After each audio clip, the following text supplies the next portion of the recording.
Hey, what's up guys? Welcome back once again. So दोस्तों, 4 retired soldier जो एक दिन जंगल के बीच में बने घर में जाते हैं और वहाँ घर में जो उन्हें मिलता है उससे उनके होश उड़ जाते हैं। ऐसा क्या है उस घर में, चलिए जानते हैं। कहानी शुरू होती है पहले किरदार से जिसका नाम है बेनी, जो कि आर्मी सोल्जर को मोटिवेशन स्पीच देता है और आज भी वो यही कर रहा है।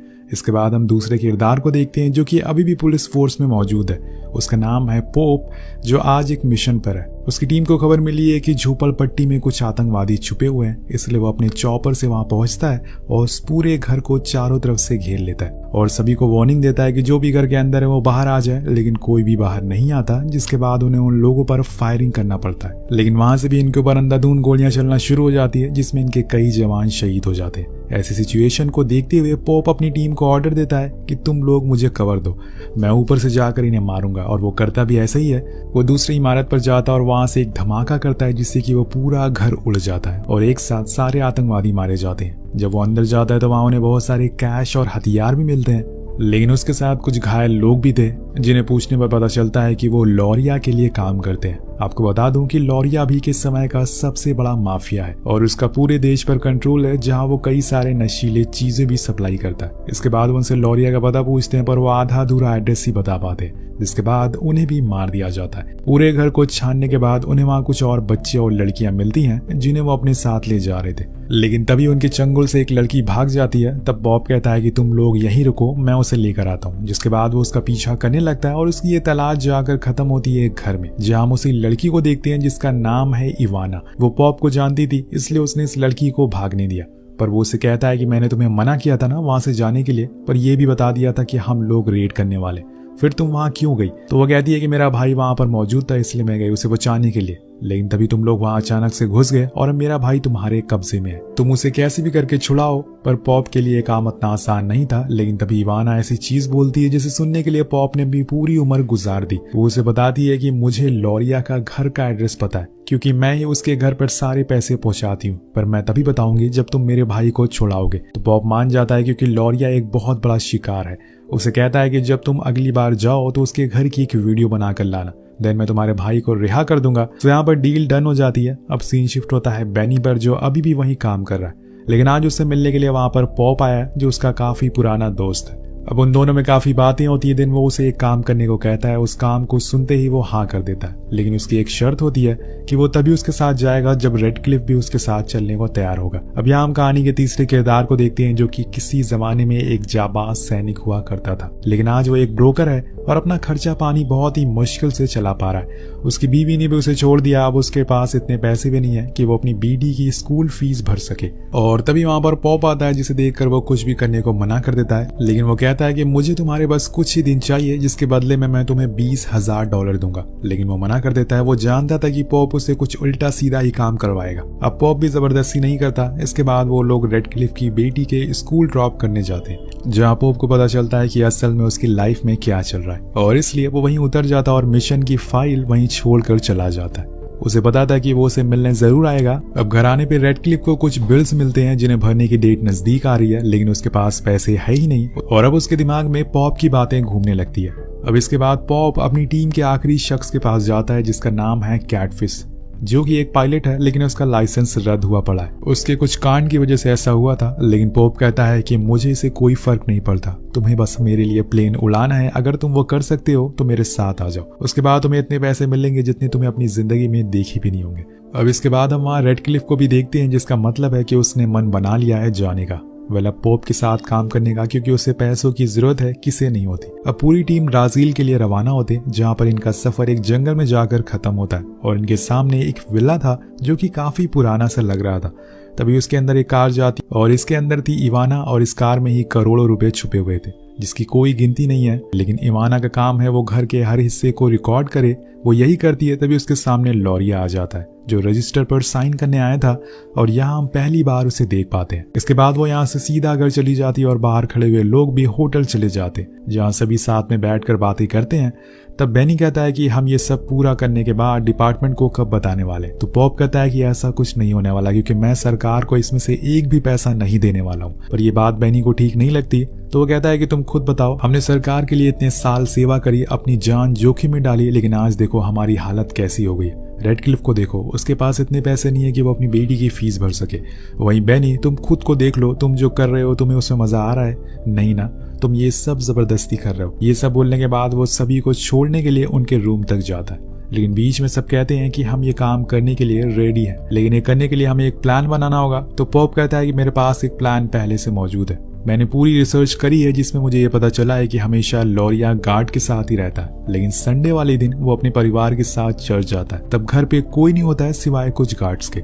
उसी समय हम घर में घुस जाएंगे और घर में जितने भी पैसे होंगे सब चुरा लेंगे और पूरे घर को आग लगा देंगे, जिससे पता चलेगा कि वहां पर कोई एक्सीडेंट हुआ है। तो रेडक्लिफ कहता है कि हमें एक वैन की भी जरूरत पड़ेगी, तो वो तुम कहां से लाओगे? तो पोप ने उसका भी इंतजाम कर रखा था, जिसके बाद वो वापस से इवाना के पास पहुंचता है और उसे कहता है कि तुम्हें मेरा एक और काम करना पड़ेगा, तुम्हें संडे के दिन लॉरिया के घर के बाहर वैन लेके आनी होगी। उसके बदले में मैं तुम्हें और तुम्हारे भाई को नया पासपोर्ट दूंगा और साथ में $2 मिलियन भी दूंगा, जिसे लेकर तुम किसी दूसरे देश निकल जाना और अपनी लाइफ आराम से एंजॉय कर सकना। अब ये ऑफर सुनकर वो मान जाती है, लेकिन आपको क्या लगता है कि अगर उन्हें वहां पैसे नहीं मिले तो ये क्या करेंगे? अब अगले दिन चारों लोगों को लेकर पॉप एक कंटेनर के पास जाता है जिसके अंदर असला बारूद भरे थे।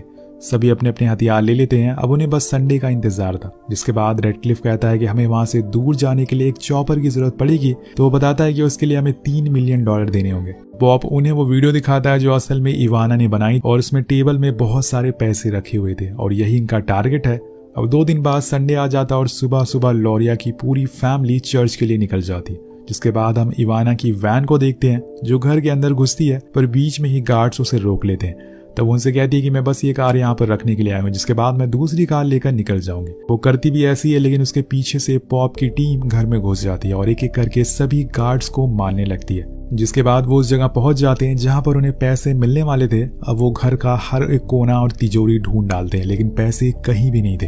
अब ये देखकर इनका दिमाग खराब होने लगता है। तब रेडक्लिफ कहता है कि उस लड़की ने हमारे साथ मजाक किया, हमें धोखा दिया है, लेकिन पॉप को यकीन था कि पैसे यहीं होंगे, कहीं आसपास ही। वो थोड़ी देर ढूंढता है, तब उसे पेंट की स्मेल आती है और वहां पेंट के डिब्बे भी रखे हुए थे, यानी कि अभी अभी फ्रेश पेंट किया गया है। और जब वो दीवारों को छूता है तो उसे महसूस होता है कि ये अंदर से खोखली है और वो उसे उखाड़ने लगता है। और वहां जो वो देखता है उससे उसके होश ही उड़ जाते हैं, क्योंकि असल में लॉरिया का पूरा पैसा उसी दीवार के अंदर छुपाया गया था और ये इनकी उम्मीद से भी ज्यादा पैसा था। जैसे वो एक एक करके बाहर निकालने लगते हैं और बैग में भरने लगते हैं, लेकिन वो पैसा इतना ज्यादा होता है कि उनके बैग ही खत्म हो जाते हैं। तब वो उस घर में जितने भी बैग रखे हुए थे उन सभी में उसे भरना शुरू करते हैं। लेकिन अब पॉप उन्हें चलने को कहता है क्योंकि गार्ड्स आने वाले होंगे। लेकिन रेडक्लिफ को इतने पैसे देकर लालच आ गया था, वो और लेना चाहता था, इसलिए वो दूसरे रूम में चला जाता है जहां पर अचानक से एक सीक्रेट डोर से कोई शख्स उन पर हमला करता है। तब वो मरते मरते बचते हैं, लेकिन आखिर में सभी उसे मार डालते हैं। जब वो पास जाते हैं तो वो असल में दोस्तों लॉरिया था और आज उसकी किस्मत खराब थी, वो अपने परिवार के साथ चर्च नहीं गया था। लेकिन अब इनकी जान मुसीबत में पड़ने वाली है, क्योंकि 40 मिनट हो गए हैं और अब सारे गार्ड्स वापस आने लगे हैं, इसलिए अब इन्हें तैयार रहना होगा। वो एक एक करके सभी को मारकर घर से बाहर निकल जाते हैं और जाते जाते पूरे घर को आग लगा देते हैं। जिसके बाद ये उस जगह पर पहुंचते हैं जहां पर चॉपर इनका इंतजार कर रहा था, लेकिन उसके बदले में उन्हें $3 मिलियन देने पड़ते हैं। तब वो वहां मौजूद एक आदमी को दे देता और फिर ये पैसों को लोड करना शुरू करते हैं। लेकिन कैटफिश कहता है कि पैसों का वजन ज्यादा हो गया है, हमें कुछ कम करना होगा। लेकिन रेडक्लिफ सारे पैसे साथ ले जाना चाहता है, पर वो बताता है कि ये आसान नहीं है, क्योंकि रास्ते में हमें 2 माउंटेन्स आएंगे जिसे इन पैसों के साथ पार करना बहुत ही मुश्किल हो जाएगा। यही बात वो भी कहना चाहता है, लेकिन वो नहीं मानता। और तभी वहां पर इवाना और उसके भाई आ जाते हैं, जिन्हें देखकर रेडक्लिफ कहता है कि इन्हें यहीं पर मार दो, हम इन्हें साथ में नहीं ले जा सकते। तब पॉप उसे बहुत सुनाता और कहता है कि तुम्हारा पैसे देकर दिमाग खराब हो गया, मैंने इनसे वादा किया है बॉर्डर क्रॉस करने का, मैं इन्हें धोखा नहीं दे सकता। अब कुछ देर बाद वो लोग उड़ जाते हैं और फिर बॉर्डर के पास पॉप इवाना को पैसे दे देता है और फिर वो लोग अपनी मंजिल के लिए उड़ जाते हैं। लेकिन यहाँ से इनकी दिक्कतें बढ़ना शुरू हो जाती है, क्योंकि इनके सामने आ चुके थे बड़े बड़े पहाड़ और चॉपर में कई टन वजन था, जिसे लेकर ऊंचाई पर जाना आसान नहीं होने वाला था। कैटफिश कहता है कि हमें कुछ पैसे नीचे गिराने होंगे, लेकिन रेडक्लिफ एक भी पैसा छोड़ने के लिए राजी नहीं था, इसलिए वो मना कर देता है। लेकिन कुछ ही देर बाद इनका चॉपर का इंजन खराब हो जाता है और तब इन्हें अपना चॉपर एक गांव पर क्रैश करना पड़ता है। सब सही सलामत तो होते हैं, लेकिन गांव वाले इनके पैसे चुराने लगते हैं और तब रेडक्लिफ आकर उन्हें मना करता है, लेकिन वो उसकी बात नहीं सुनते और उन्हें मजबूरन उन्हें मारना पड़ता है, जिससे उसके साथी भी नाराज होते हैं। लेकिन यहाँ रेडक्लिफ के सर पर अब पैसों का भूत सवार हो गया था वो उसके अलावा कुछ सोच ही नहीं पा रहा था, लेकिन यहाँ उसने जिस आदमी को मारा था उसके बेटे के अंदर अब बदले की आग भर गई थी। वहीं दूसरी ओर रेडक्लिफ गांव के मुखिया से बात करता और उन्हें पैसे देके कुछ गधे खरीद लेता है, जिसके ऊपर वो उन पैसों को रख कर आगे के लिए रवाना होता है।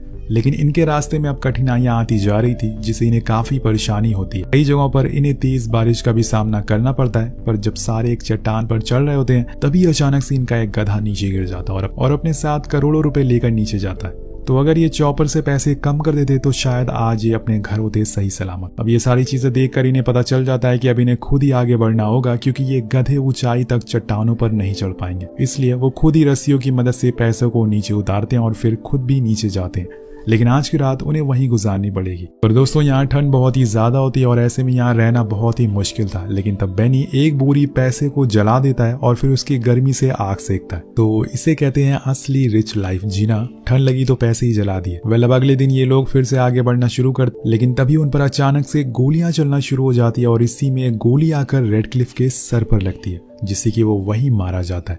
अब ये देखकर सभी दोस्त पूरी तरीके से टूट जाते हैं और उन्हें समझ नहीं आता कि अचानक से उनके साथ क्या हुआ है। इन्होंने सोचा नहीं था कि ऐसा कुछ हो जाएगा। तब बेनी और कैटफिश के बीच में लड़ाई होना शुरू हो जाती है। उसे लगता है कि उसकी वजह से रेडक्लिफ की जान गई, लेकिन तब पॉप बताता है कि वो असल में उसी आदमी का बेटा है जिसको रेडक्लिफ ने मारा था, इसलिए वो बस उसी को मारने के लिए आया था। अब पोप कहता है कि रेडक्लिफ का सपना था कि वो उन सारे पैसों को अपने साथ ले जाए, लेकिन हम इतने पैसों को साथ में नहीं ले जा सकते। इसलिए हम एक काम करते हैं, इसी खाई में कुछ पैसों को फेंक देते हैं। कुछ दिनों बाद बर्फ गिरने लग जाएगी, जिससे कि ये ढक जाएंगे और किसी को पता नहीं चलेगा कि यहाँ पैसे हैं। अब वो ऐसे ही करते हैं और कुछ पैसों को लेकर अपने साथ निकल जाते हैं। बीच में उन्हें एक लड़का वैन के साथ मिलता है। वो उन पर बंदूक तान देते हैं, लेकिन पॉप उसे मारता नहीं, बल्कि उसके हाथ पैर बांधकर पीछे बैठा देता है और कुछ पैसे भी देता है। लेकिन कुछ ही देर बाद इनके पीछे कुछ लोग पड़ जाते हैं। अब ये लोग कौन थे ये इन्हें पता नहीं होता, लेकिन इन्हें ये जरूर पता था कि ये इन्हें मारना चाहते हैं। इसलिए ये तेजी से आगे बढ़ना शुरू करते हैं और समुद्र के किनारे पहले से खड़ी बोट पर बैठ जाते हैं और इसमें गोलीबारी होना शुरू हो जाती है। लेकिन ये सभी सामने वालों को मार डालते हैं और फिर वहां से निकल जाते हैं। जिसके बाद ये बड़े से जहाज से अपने देश में आ जाते हैं, जहां हम सभी को एक साथ टेबल पर बैठे हुए देखते। उनके सामने वो सभी पैसे तो जो यहाँ पर लेकर आए थे। अब यहाँ एक वकील भी मौजूद थी जो उनसे कहती है कि मैं तुम्हारे सारे पैसों को वाइट कर दूंगी और हर महीने थोड़े